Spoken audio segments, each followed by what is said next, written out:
चौथी मेहमान है हिमांशी मैम, जो अध्यापकों को पढ़ाती हैं, शिक्षकों की शिक्षक हैं। आज की तारीख में क्या देश में कोई ऐसा राज्य है जहां पे शिक्षकों की नियमित और फुल प्रूफ ढंग से भर्ती हो रही हो? देश भर में कोई भी राज्य नहीं है जहां कैलेंडर जारी होता हो। बिहार में अब पिछले कुछ बार से कुछ वैकेंसीज आई हैं। अभी चुनावी मुद्दा है तो उन्होंने कहा है कि TRE 4 हम करा लेंगे चुनाव से पहले।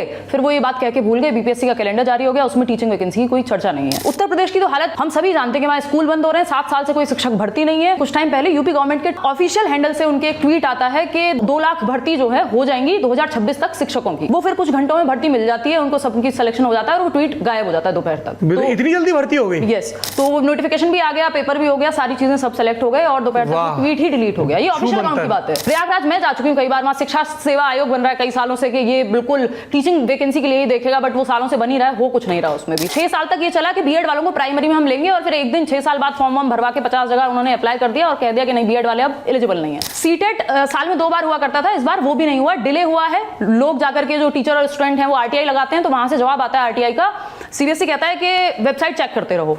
तो डिले होने का रीजन बता दो, वेबसाइट चेक करते रहो तो हमें भी बताइए। केंद्रीय विद्यालय का एग्जाम हुए यानी नोटिफिकेशन आए लगभग 3 साल अब हो जाएंगे, तो मतलब हम क्यों कैलेंडर नहीं जारी कर सकते? देश को शिक्षकों की जरूरत नहीं है?